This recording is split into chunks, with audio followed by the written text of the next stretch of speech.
सिवान में अल्ट्रासाउंड के संचालकों और कर्मियों के बीच जमकर खूनी संघर्ष। नमस्कार, मैं रागनी और आप देख रहे हैं वीपीएस न्यूज।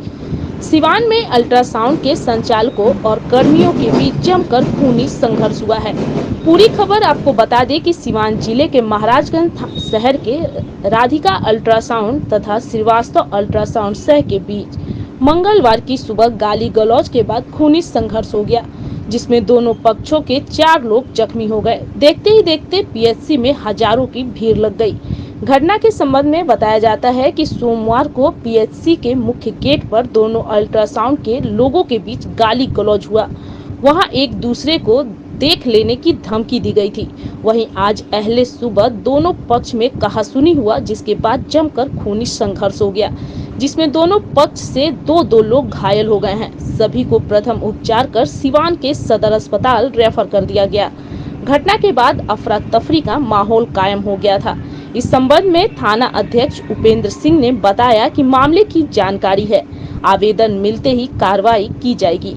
बता दें कि दोनों अल्ट्रासाउंड के संचालकों के बीच 3 वर्षों से विवाद चल रहा है। राधिका अल्ट्रासाउंड एवं श्रीवास्तव अल्ट्रासाउंड के बीच 3 वर्षों से विवाद चल रहा है। बता दें कि दोनों संचालकों के बीच कई बार तू मैं भी हो चुका है। वो हमारे यहाँ काम करता था, हमारे 1.5 साल हमारे यहाँ काम किया। काम करने के दौरान जितने भी हमारे पुराने स्टाफ हैं, जो 20 साल 10 साल 15 साल पुराना स्टाफ है, सबके ऊपर वो चोरी का आरोप लगाने लगा कि ये चोरी करते हैं, ये चोरी, जबकि खुद वही चोर था।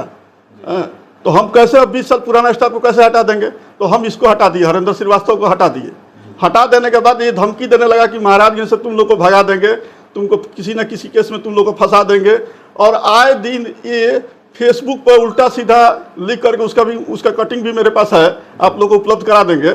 तो फेसबुक पर आकर उल्टा सीधा लिखने लगा कि ये लोग माफिया हैं, ये लोग अवैध अल्ट्रासाउंड चलाते हैं, जबकि मेरा अल्ट्रासाउंड का लाइसेंस 2004 से है।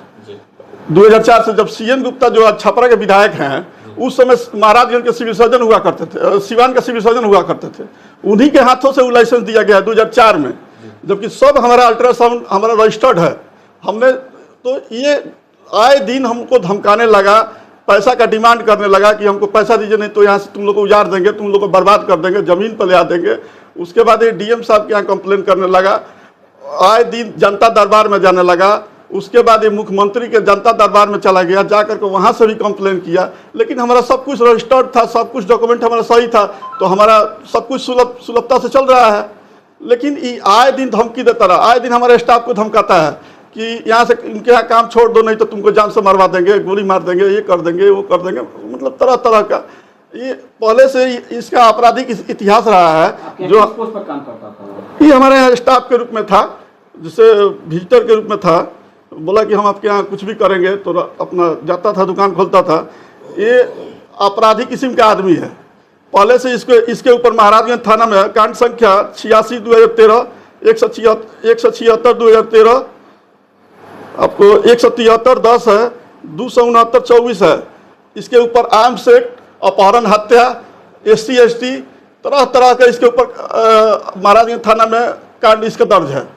अच्छा, उसके द्वारा बताया गया कि आप लोग जो अल्ट्रासाउंड चलाते हैं, वो जाली फ्रेम चलाते हैं, इसको लेकर मुख्यमंत्री के जनता दरबार में गए, इसी को लेकर आप लोग गुस्सा होकर मारपीट किए हुए हैं? नहीं, ऐसा कोई बात नहीं है। मुख्यमंत्री के यहाँ गए हुए थे, आज से 2 साल पहले मुख्यमंत्री के यहाँ गए हुए थे। तो वहाँ से जांच का जो लेटर आया, हमने सारा कागज उपलब्ध करा दिया, जांच हुआ, हमारा सब कुछ सही है, सब कुछ चल रहा है, उसमें कहीं कोई दिक्कत नहीं है। उससे कोई मतलब, ये क्या कर रहा है, ये केस को गुमराह करने के लिए, ये जो है केस को गुमराह करने के लिए, कल जो घटना हुआ है, कल घटना जो हुआ है, उस घटना को गुमराह करने के लिए ये मुख्यमंत्री और डीएम साहब का हवाला दे रहा है, जनता दरबार का हवाला दे रहा है कि केस को दूसरा मोड़ दे दिया जाए, जबकि ऐसा कुछ नहीं है। 2 साल पहले घटना, मुख्यमंत्री यहाँ से जांच आया था, जांच का हमने सब कुछ डॉक्यूमेंट अपना दिया और जांच हुआ, उसमें सब सही पाया गया और आज भी हमारा चल रहा है, कहीं कोई दिक्कत नहीं है। ये आए दिन हमारे स्टाफ को धमकी, परसों रात को दारू पी करके, और हमारे स्टाफ जो मनोज सिंह है, उनको धमकी दिया कि तुमको मार देंगे, महाराज में छोड़ दो, नहीं तो मरवा देंगे। सुबह सुमन चौक पे वो चाय पीने के लिए खड़े थे, तो ये यहाँ इधर से गया और जा करके उनको मारने लगा। मनोज सिंह को छनाटा लेकर भी दौड़ गया।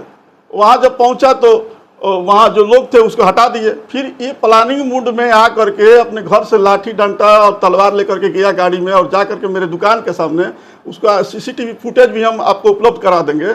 दुकान के सामने निकाल कर, तो हमारे भाई को फ़ोन किए, मनोज जी, हमारे भाई जो अजय हैं, उनको फ़ोन किए मनोज जी कि आप आइए, हमको मार रहा था। तो भाई हमारे जब गए पूछे कि भाई क्यों मनोज जी को मार रहे हो, तब तक वो लाठी निकाल करके हमारे भाई के सर पर मार दिया, सर फूट गया उनका। यही उसके बाद जब इधर से हमारे स्टाफ लोग बीच बचाव करने लगे, हमारे भाई को पकड़े बीच बचाव करने के लिए, वहाँ के लोग भी बीच बचाव करने के लिए पकड़े, तो यहाँ से भागा, वो दौड़ के भागा, उस क्रम में वो गिर गया, जमीन से गिर गया। उससे इस मामले में एफआईआर दर्ज हो गया है। वरीय अधिकारियों से मांग क्या होगी इस मामले में? वरीय अधिकारी से यही कहेंगे कि सर इसका, ये अपराधी किस्म का आदमी है, ये हर किसी के, अभी आप लोग आपके चैनल के माध्यम से या पेपर में भी निकला था कि अभी कुछ दिन पहले महाराज के नगर पंचायत के ऊपर, नगर का पंचायत कार्यालय कार्यपालक के ऊपर आरोप लगा रहा था, चेयरमैन के। इसका यही काम है कि आए दिन लाइव आकर के, फेसबुक पर आकर के, मीडिया में आकर के कुछ ना कुछ अनसट किसी के बारे में बोलना, और जब बोलने लगता है तो कोई भी पदाधिकारी चाहे कोई भी आदमी डर जाता है इससे, और जब डर जाता है तो लाख 2 लाख उससे ले लेता है, और ले करके फिर मैनेज हो जाता है, ये अस्थिर हो जाता है। इसका यही काम है कि किसी के ऊपर बोलेंगे। उसी तरह हम लोगों से भी पैसे का डिमांड कर रहा था कि 5 लाख रुपया दे दीजिए, नहीं तो आप लोग बर्बाद कर देंगे। लेकिन हम लोग एक पैसा नहीं दिए, जिसके चलते आज 3 साल से हम लोग भुगत रहे हैं, और आए दिन धमकी देता रहता है, सब कुछ करता है। हम लोग को मतलब बुरा हाल हो गया, बहुत तरह से भुगत रहे हैं हम लोग। प्रशासन से क्या मांग?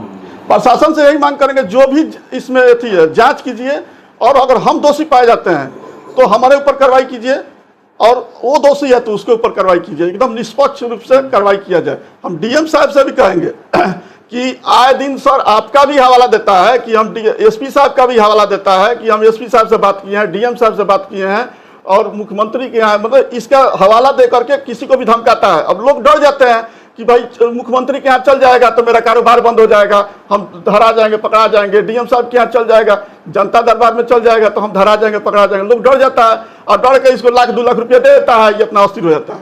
यही इसका सिद्धांत बन गया है। धन्यवाद। मैं रागनी और आप देख रहे थे VPS न्यूज।